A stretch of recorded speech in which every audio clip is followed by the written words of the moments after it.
Okay, well, good evening, ladies and gentlemen. My name is Matthew DiBiase, and I am the author of the 3 books that you see here on this table.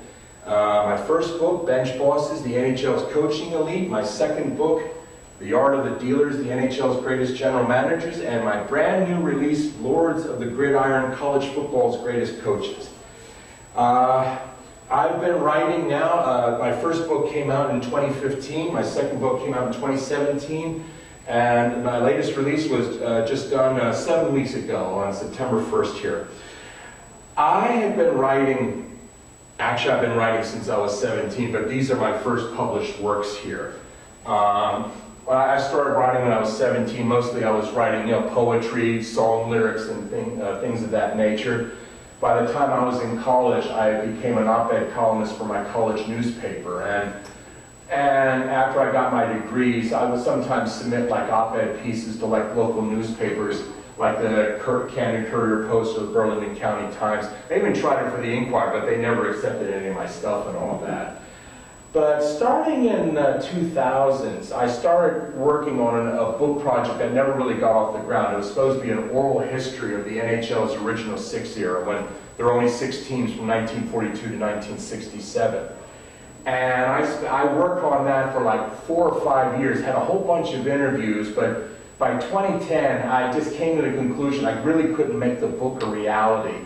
So, and around that time, I came up with a secondary idea, which became this book right here, Bench Bosses. And what I did was, I took some of that interview material from that oral history and applied it to the coaches featured in this book here, like men like Toe Blake, Billy Ray, the old Chicago Blackhawks of the 60s and the 70s, Tommy Ivan, who coached the Red Wings in the 50s, Hap Day, who coached the Maple Leafs in the 1940s, Dick Irvin Sr., and men like that, and Harry Sinden. I actually interviewed Harry Sinden twice, first for this book and then for this book right here.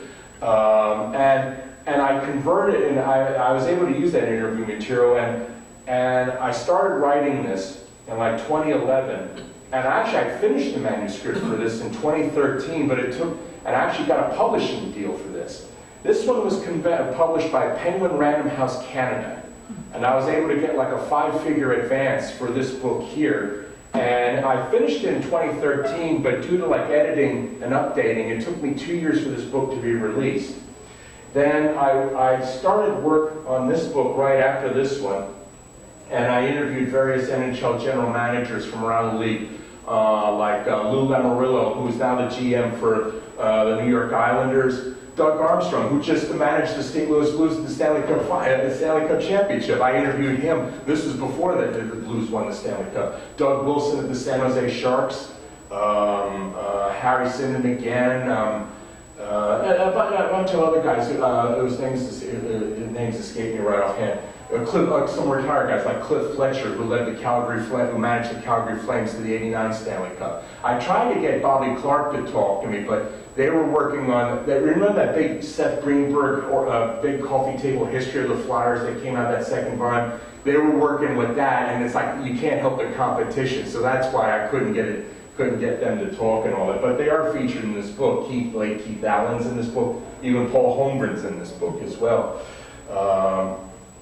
And then I started working on this book here, Lords of the Gridiron. I have been trying to perfect a method of determining who are the 50 greatest college football head coaches. It took me like 8 years to perfect it because there was a lot of trial and error. Because college football is kind of different from pro sports, because for the longest time there were no bowl games. And then, you had to figure out, how do you calculate values? At first it was just a bowl game was a bowl game, and then I had to develop a system. No, should winning an Alamo Bowl be the same as winning a Rose Bowl? And I thought, no, there's gradation. So I started subdividing things when I was developing my rating system. And for a time I was wondering, should I give points like if you finish in the top 5 in the poll? Should I do that? And at first I said yes, and then I realized no, because sometimes the polls, every season there's an argument. Should this be number 1, or should they be ranked lower? And there's potential for bias. So eventually I rejected that. The only thing from the polls is whoever won the national championship starting from 36 up to 91, and then starting in 92, that's when you start having, the college football playoffs. First the Bowl Coalition, then the Bowl Alliance, then the BCS, and now we have college football playoff. And I was just, it took me a long time to perfect the method, okay? It's based on winning percentage. The better your winning percentage is, the more points you get. Like if your percentage is only between 501 to 549, you don't get a single point. If it's between 550 to 599, you get 2 points. And the higher you go, and the better it is, the higher you go. If you make a minor bowl game appearance, you get like X amount of points. And if you win a minor bowl game, you get a little bit more. But if you get a major bowl game appearance, you earn 12 points, and if you win a major bowl game, you get even more. And of course, the ultimate is 15 points if you win the national championship. Conversely, it's a plus-minus system. If you have a losing season, you lose a little bit. Okay, so it's always, shifting. It's like in hockey, they use the plus-minus system. If you score goals, it adds to your value, but if you let goals in, it takes away from you. So let's say you had a losing season, you went like 6 and 7. You lose a point. If it's more, like Bear Bryant in his first season at Texas A&M, he went 1 and 9. He lost a lot of points there, for that one bad season. And also, I had a value where if you lost a minor bowl game, you would lose 12 points. If you lost a major bowl game, you lost 14 points. Now, like Bo Schembechler, all those Rose Bowl games he lost at Michigan, I think he had 10 major bowl game losses. That's 140 points he lost off his value there. And that's why that's probably going to surprise some people. He doesn't rank as highly as one you would think, as one would expect there. So if you buy this book, you would see where he would rank ultimately. And what I did was I took only the Division 1A coaches. So like Eddie Robinson and Grambling, I don't count it because he wasn't Division 1A. There's that guy Galliano, he's like Division 2, and there's another guy, Division 3, but they're not counted. Just the Division 1A guys with a minimum of 10 seasons of coaching experience at the Division 1A level. Like in this book, Jim Tressel, who used to coach at Ohio State from 2001 to 2010, I only counted his 10 season at Ohio State. Before that, he had done 10, 12 years at Youngstown State University. But I don't count that. He did very good there, but that was Division 1AA, but I don't count those years. Only his years at Ohio State. And I actually interviewed Jim Tressel in his book. He's right now, today, he is the president of Youngstown State University.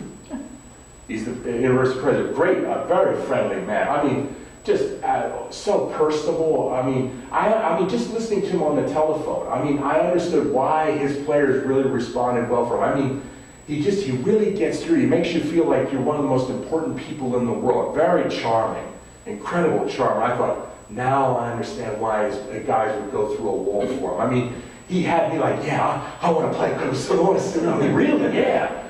And I had the honor of interviewing him. For this book here, I interviewed men like Urban Meyer, right after he had coached, weeks after he had coached his last game, the 2019 Rose Bowl. I mean, like 2 or 3 weeks after, because he's retired right now. Right now he's doing broadcasting work for ESPN, but at the time he had just retired, and I had a great interview with him. Tom Osborne, the great coach in Nebraska, he was one of my first interviews. And I never met these men in the flesh. It was all done by telephone interview. But let me tell you something. Talking to Osborne, what a command presence that man had. I mean, you've got a sense of his strength. I mean, he literally, the definition of command presence, he had it. I mean, just listening to him, he's one of those people, you just instinctively look to him for leadership. In other words, what can I do to help you, coach? How can I be of assistance? And I remember when I talked to one of his players, Mark Sheldon, who played on that 83 Nebraska team that lost the 84 Orange Bowl by a point to Miami, I said, tell me, I told him about my interview with Osborne, and I told him my impressions. He said, is that the way, coach? He said, that's Tom Osborne to a T. I mean, just absolute command presence. Just, you want him as your next door neighbor. You want him on your company board. You want him in your church. You want him in your foxhole if you're in battle and all of that. Just the strength of the man. I interviewed Lou Holtz. In fact, this morning I got an email from Lou Holtz because I sent him an autograph, a copy of this book as a way of saying thank you. And he just sent me a lovely email thanking me for it and praising my work there. I mean, which is like winning the Congressional Medal of Honor. That's the first feedback I've gotten from my coaches. I talked to Bobby Bowden, beautiful gentleman, a great Southern gentleman. I talked to Vince Dooley, the great Georgia Bulldogs coach. Phil Fulmer, who led Tennessee to the national championship in 1998. He's now president of the athletic director at the University of Tennessee. Let's see, who else did I talk to?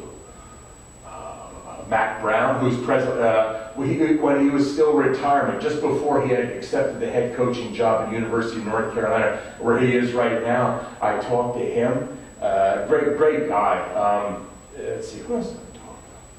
Bob Stoops, who was in retirement at Oklahoma, but right now he's going to be coaching a springtime football league in a few months at the Dallas Renegades, at some XFL franchise and all that. He's the coach and general manager. But I talked to him just before he accepted that position and all of that. Great, friendly guy, just came out with his memoirs there. And I was talking to him, and it wasn't just the highlights. I was asking him, okay, what were your offensive and defensive tactics? What is your definition of leadership? How do you motivate players? And you read this book, they tell you how they did it. How do you get through to your men? How do you emphasize? When do you give them a pat on the rear end? When do you have to kick them in the butt and all of that? How do you get them high? How do you bring them down a little bit? What's the secret of leadership?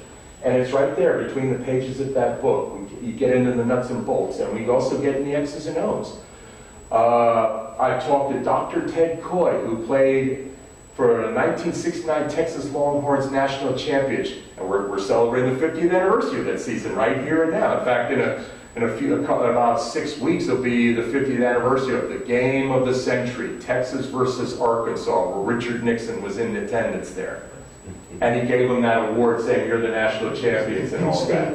And Ted Coy was the fullback for that Longhorns team. And we talked about the birth of the wishbone formation because he was there in the summer of '68 when Darrell Royal and Emily Beller, the offensive coordinator at Texas, introduced that brand new formation. He was right there, present at the creation. Let that sink in for a moment. I mean, imagine, if you could talk to someone who was there when the Notre Dame box formation was invented, or when Glenn Pop Warner invented the single wing or the double wing. Think about it. Or when Don Ford invented the split T formation, which was the dominant offense in the 40s and the 50s. I mean, imagine talking to someone right there. I mean, they were there when it was invented. I mean, I talked to Pepper Rogers, who was there when Bobby Dodd invented the belly series, intricate play faking, which was like the precursor of the modern day multiple, like the veer and the wishbone formations, multiple offense, a triple option offense and all of that. We talked about it. And I got their insights. I talked to Heisman Trophy winners like Pete Dawkins, who won the Heisman Trophy in 1958 at Army. Red Blake's last season, and he was also there when the Lonesome Men formation was invented. Bill Carpenter, who later became a Vietnam War hero. And Pete Dawkins, who was a retired businessman up in North Jersey there, he talked about the coding system. If you're far away from the huddle, how do you get the play? Simple. Watch the quarterback's feet. If the left foot is out, it means this type of play. If the right foot is out, it means another type of play. If I touch this, that means what direction you go. Simple little codes. And the opposition never figured it out. And Red Blake went undefeated that season. Didn't win a national championship because he had a tie against Pitt. And I knocked him off the number 1 spot. But he went out undefeated and he retired right after that. And I talked to Johnny Rodgers, who won the 1972 Heisman Trophy for Nebraska. He talked about the glory years where they won back-to-back national championships in 1970 and 1971 for the late Bob Devaney. I mean, he was explosive. He talked about in the 71 Orange Bowl against Alabama. They beat him 44-6. He said Alabama was scared of me. They tried to punt the ball away from me. He said they punted away, dribbled on the grass. I scooped it up, ran a little bit, showed him a little bit of leg, faked him out, and took it all the way for a touchdown.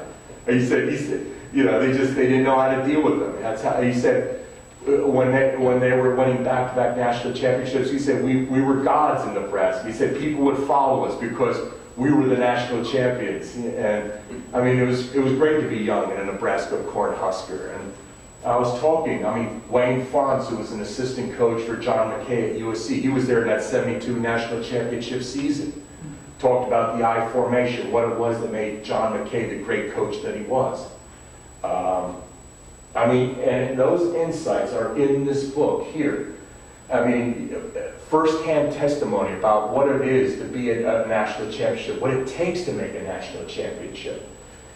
And it took me 2 years just to get on. It was 35 hours of interview material and integrating it with, my thoughts and insights.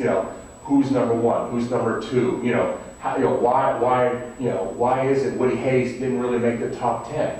Some simple reasons. One, the fact that during those years, you had to win the Big Ten Conference just to get into the Rose Bowl game. Even if you had a good record and finished second, you still couldn't go to any other game. And also, even if you won the Big Ten title back-to-back, they had a no-repeat rule. So there were times when Woody Hayes had the best record in the Big Ten, but he couldn't go to the Rose Bowl because he had done it the year before. So he lost opportunities to add points to his record. He was penalized for that. Same at the Pac-8. They had a no-repeat rule, too. There were some times when John McCain's USC Trojans, they had the best record, but guess what? They couldn't go to the Rose Bowl because no-repeat rule. They had to give it to the next guy. And he couldn't go to any other bowl game. It wasn't until like the early 70s that they would allow Big Ten teams that had very good records to go to alternate bowl games, minor or other major bowl games. But think about that. They were penalized for that. And it's sad to say, but I can't invent things. I have to go with the actual record. And another reason why Woody Hayes didn't make top 10 material is because from 1958 to 1967, he went into a trough period where Ohio State really wasn't dominant. They might have some winning season, maybe like barely above 500, but they weren't stupendous. They couldn't get into the Rose Bowl. They were decent, but they weren't good, and that whittled away at certain categories there. And also, there was a period in the 70s, he lost like 3 straight major bowl games, and that hurt him too. I think he lost to Dick Vermeil at UCLA, was it in 75, and then he lost again in 76 and 77. That hurt him, those major bowl game losses there. So, as I said, the rating method I created, like I said, is a plus-minus system. I created 4 universal categories where I rated all the coaches. One is called coaching value, which is literally the sum total of all, the quantity of 6, like Joe Paterno was number 1 in the coaching value category. He earned more plus points than any other coach, according to my method there. Now, the second category is like the average season rating, where you take a coach's career value divided by the number of years they coached. And basically that measures the quality of your effort. The higher your average season rating is, men like Urban Meyer, who has the greatest ASR of all time, men like Knute Rockne and Bud Wilkinson and Pete Carroll at USC, they always got high octane effort. There were no valleys, there were no dips there. They were always doing great work, always up there, always winning at a high volume. Their winning percentages were usually above 800, 850, or 900. Maybe like 1 loss or 2 loss, at worst even 3 loss seasons, something like that. Then the third category, I call it BQ, which stands for best quinquennium, which is a Latin term for a 5-year period. And what I would do is I would take a coach's best 5 consecutive seasons. And for example, when Bud Wilkinson had that 47-game winning streak from 1953 to 1957, that's an example of a beautiful 5 straight years. When Frank Leahy's Notre Dame Fighting Irish went undefeated from 1946 to 1949, that's another example. Like Nick Saban right now with Alabama. 5 straight years he's been in the college football playoff with 2 national championships. And same with Donald Sweeney right here and now. He's won 2 national championships in the last 5 years, and not now. He's in his best 5 straight years here. That's an example of that. And the last category I call the B5 category. That's just your best 5 seasons overall. They don't have to be consecutive. Just your best 5 performances of all time. Like Joe Paterno had 5 undefeated seasons. The only thing is, he only won one national championship during those 5 undefeated seasons, like in 68, 69, perfect seasons, but no national championship. because he finished second to Ohio State in 68 and to Texas in 69. 1973, again, another perfect season, but he didn't get the national championship, went to Notre Dame. Strength of schedule. He had a perfect season in 86. There he won the national championship. But like 1994, another perfect season, but this is the killer. He was in the Big Ten. He had to go to the Rose Bowl. He couldn't face Nebraska for the national championship. Contractually, they were locked in. And it's a pity he couldn't face Nebraska, and that's why Nebraska won the national championship. They faced, I think it was Miami. Yeah, it was Miami. That's when they won that game. And that's what, it hurt Penn State. That cost return on that, a chance to add points. And that's an example of your best 5 seasons overall. And I just ran a pool of 416 coaches, Division I-A coaches with a minimum of 10 years experience through that system. And the end result is this book right here. And it was accurate up to the end of the 2018 season. It's not counting this present season here. But it's a groundbreaking work because there are a lot of bios on college coaches. You go on Amazon, you see a lot of them. But no one, as far as I know, has ever attempted to actually rate and rank the greatest coaches of all time using a system like I've devised here. I mean, yeah. Was it a computer program that you developed, or? No, I did it on a computer, but it's not really a computer method. It's basic mathematics. Actually, when you read this book, the method is very simple. It's devastatingly simple. It's not like it's not like a Bill James thing. You had 400 names to run through it. Yeah, but that's why it took me years. But it's not like Bill James where you take the cube root of the chi-square divided by the Pythagorean theorem, and then you subdivide it, allowing for this and that. No, it's nothing like that. You don't have to be quantum physics or quantum mechanics. It's simply a set of systems of weights and measures. The more common the event, the lower the point value. The more rare the event, the higher the point value. So on the plus side, you go from 1 to 15. On the negative side, you go from 1 to 12. So you see, so like I said, the more common it is, like, if your winning percentage is only 5, well, you're only going to get 1 point because it's very common to get that level here. But if you're at 900, it's a much rarer occurrence. So the rarer the event, the higher your value is. And so if you read this book, it's a very simple method. I mean, a child could do it.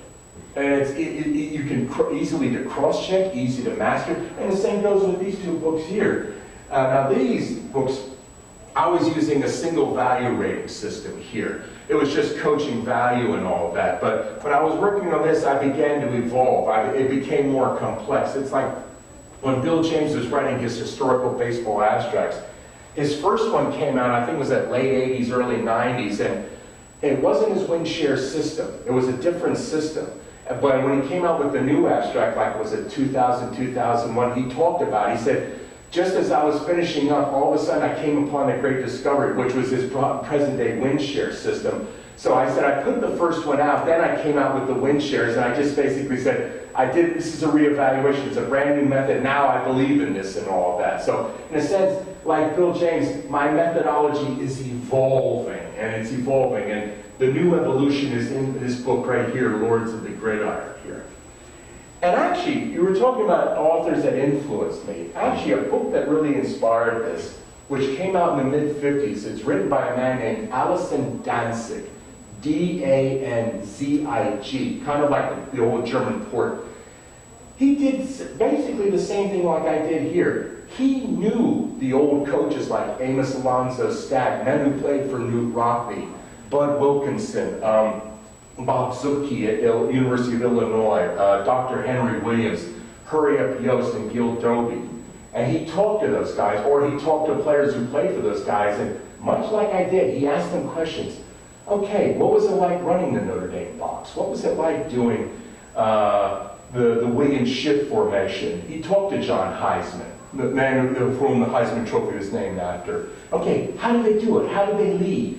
And then we get into the nuts and bolts in that. And that inspired me to write this, because imagine if someone at Danzig had done this today, where he talked to Paterno, he would talk to Jimmy Johnson, or Barry Switzer. I tried to interview Switzer, but he was way too busy, but I was able to interview one of his players, Joe Washington. Great interview. Oh, man. He was there on those teams that won back-to-back national championships in 74 and 75. And his insights are in the Barry Switzer chapter in this book here. Magnificent testimony there. I mean, they did 3-a-day practices in the hot Oklahoma summer sun there. 3 a day. And he said, we did it all at full speed. We never relaxed. And we kept at it. I mean, right there. Right, I mean, living eyewitness testimony right there. So if you want to know what it's like running, the wishbone option in Oklahoma, Joe Washington tells you right there in this book here.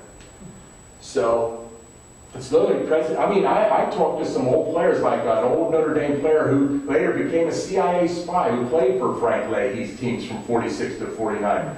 He said he called us lads. We had guys who fought in World War II, but he called us lads. Yeah.